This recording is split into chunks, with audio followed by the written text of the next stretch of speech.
La Thaïlande, drogue, alcool, arnaque. Le trio de choc pour chaque touriste. Mais alors...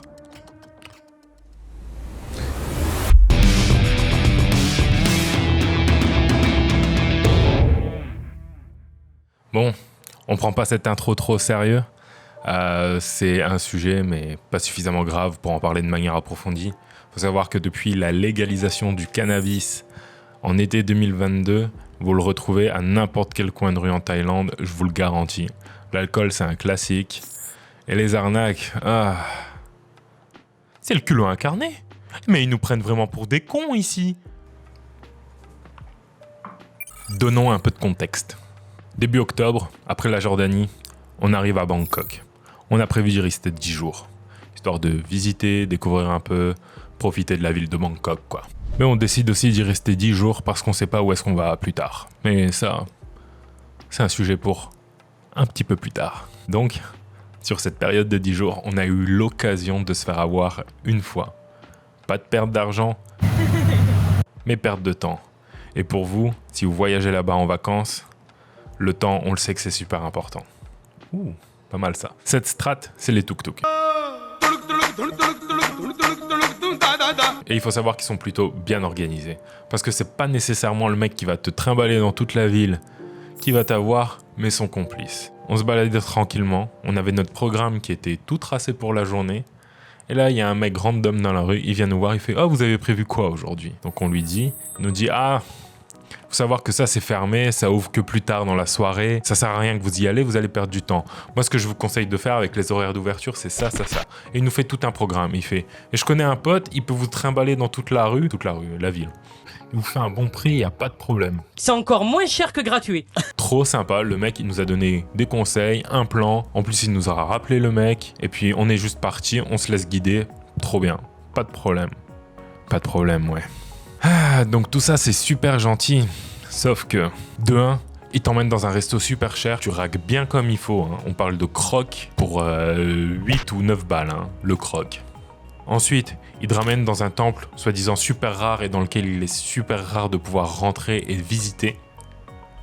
Mais ce temple se situe dans quoi ? Dans une rue remplie de stands. Allez, rague de l'argent. Ensuite, il t'emmène dans un petit office pour aller récupérer des tickets pour lui. Vous prenez des tickets restaurant ? Des tickets quoi ? C'est des tickets de paiement ou je sais pas quoi exactement. Mais en gros, c'était pour son propre intérêt. Tu rentres à l'intérieur et tu dis « Ouais, je suis en train de visiter avec le tuk-tuk. » Eux, après, ils leur donnent des tickets et c'est de l'argent en fait. On continue donc notre séjour à travers Bangkok. Pour faire quoi ? Pour acheter un costume sur mesure. Let's go ! Attends, c'est un tour de magie ou quoi ? Donc, tu vas chez le tailleur pour acheter un costume sur mesure, tu montres un intérêt pour le costume, au final le tailleur il est plus intéressé, il te demande de dégager, tu iras bien te faire foutre. Le tuk-tuk t'emmène au Grand Bouddha, tu rentres, tu visites, tu sors, et là, il a disparu. Et toc le tuk-tuk. Maintenant que j'y repense, hein, je rigole, mais... Ah, sur le coup, j'avais la haine. On était largués au beau milieu de Bangkok. Heureusement, on est des baroudeurs, donc on a décidé de marcher 35-40 minutes. Heureusement, on n'était pas trop loin de chez nous. Et il a de la chance que je ne sois pas rancunier. Mais mec, tu es giga rancunier. Ouais, c'est vrai, je suis rancunier. Mon but était clair, traquer ce boug-boug. Bref, je me suis dit que cette anecdote était quand même assez drôle et en même temps j'ai pu vous montrer des paysages de Bangkok, donc c'est kiff. Juste pour info, si tu vas à Bangkok, sache que si un random t'approche, ça sent pas bon. Parce que littéralement, une autre anecdote, on était devant le château du roi, on voit les touristes rentrer et sortir. Il y a un random qui vient nous voir et il nous dit « Non, vous pouvez pas passer par là, c'est fermé. » Mais il a cru que j'étais Gilbert Montagnier lui ou quoi ? Il voit pas que je vois les touristes rentrer et sortir ? Mais faut arrêter, vraiment, le culot, c'est leur meilleure strat. En tout cas, bref, ces 2 histoires passées, on a pu rencontrer des touristes avec lesquels on a passé des bons petits moments sur Bangkok. Les 10 jours sont passés et c'est le départ. Mais on sait pas où on va. On ne savait pas où on va et je vous jure que c'est la vérité. On monte dans l'avion, tout ce qu'on sait, c'est qu'il va nous emmener à Koh Samui. Mais à partir de là, on ne savait rien. Donc on atterrit à Koh Samui et on passe un week-end à Copenhague, histoire de savoir... quel est le feeling là-bas, comment ça va se passer, si on arrive à s'y plaire. Il y a un crabe et on n'est pas à Krabi, hein. Il est gros, hein. On prend notre décision finale et on finit par rester 2 mois à Copenhague. Meilleure décision. C'était un petit havre de paix, de tranquillité. On commence à connaître les gens, les locaux.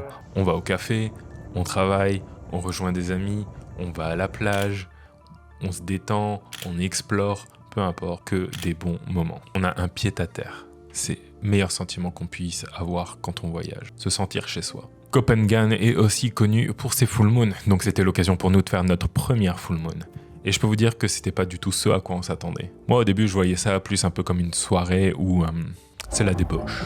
Mais en fait pas du tout, le truc il est super bien cadré, c'est super propre, il y a différentes ambiances de musique sur la même plage, c'est clean, la bouffe et l'alcool n'y est pas cher. Vraiment tout est réuni pour passer juste une bonne soirée. Que demande le peuple? C'est aussi sur cette île qu'on a découvert le meilleur café de l'île, de Thaïlande et probablement du monde jusque-là, du moins pour nous.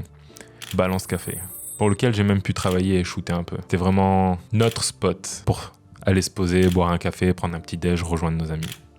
Je recommande totalement si vous allez sur l'île de Copenhague. Et c'est alors qu'en mi-décembre, on quitte Copenhague pour rejoindre l'île de Koh Samui. Il faut savoir que en tout, on est resté en Thaïlande 3 mois. Et étant donné que moi, je n'avais pas mon visa, j'ai dû faire un visa run. L'administration en Thaïlande, c'est vraiment pas ça. Mais vraiment, j'ai perdu trop d'argent, mais je rentrerai pas dans les détails. En tout cas, c'est en rejoignant Koh Samui qu'il y a un changement d'ambiance radical. On sent le passage du Covid-19 et l'impact que le manque de tourisme a eu sur la ville. Des façades de bâtiments délabrées, des boutiques fermées, une ville fantôme. Genre vraiment. Tout est laissé à l'abandon. L'entretien de la ville est juste minime. Vraiment, l'île n'était pas aussi bien que ce à quoi on s'attendait. Mais la raison principale pour laquelle nous avons rejoint l'île de Koh Samui, c'est pour aller accueillir mes parents qui nous ont rejoints. Bon, qui sont allés en vacances. Et il s'est retrouvé qu'on était tous au même endroit. Donc on allait les accueillir à Koh Samui et passer ces 2 semaines de vacances ensemble. Quelques jours plus tard, on part en expédition en bateau, destination le parc national d'Angtong. 2 heures de trajet en bateau, une douce odeur de vomi qui vient titiller ton nez pour arriver à destination. Une fois sur place, pour passer d'un bateau à la rive, il faut monter dans une petite barque. Une petite barque qui est chargée avec énormément de monde et qu'au moindre faux mouvement, tu finis à l'eau avec tout le monde. Moi, j'étais un peu stressé avec mon équipement, mais ainsi soit-il. Donc, la première rive, nous rejoignons le Blue Lagoon ou Emerald Lake, le lac Emerald. C'était sympa, c'était cool. Une petite montée, tranquille, mais énormément de monde. Vraiment, il y a du monde à chier partout. C'était pas le meilleur truc à faire. Enfin, après retour, on monte dans la petite barque, bateau, c'est l'heure du déjeuner. Donc, on mange ce qu'il y a à manger et nous allons sur la deuxième rive. Deuxième rive qui va nous permettre de faire une randonnée d'à peu près 45 minutes, 1 heure pour atteindre le sommet de cette île et avoir une vue sur les 42 îles que constitue le parc national d'Angtong. Et là, la vue est magnifique. Franchement, on se dit que malgré tout, ça vaut le coup. Et en plus, ça permet de constituer des souvenirs qui sont nécessaires. Pause. Un des projets sur lequel je travaillais vient de sortir. Alors la vidéo qui va suivre vous en dira un peu plus. Hey you, are you editing photos? Stop right there, because I have the thing you need. Introducing the Dis de Legend Lightroom preset pack. A preset pack carefully engineered. Only our best specialists worked on them. Yeah, well, we only have one, but still, it was done with lots of love. Alcohol-free, not guaranteed. So don't wait and head to Frame Cyprien web store and purchase your Dis de Legend Lightroom preset pack. Dis de Legend.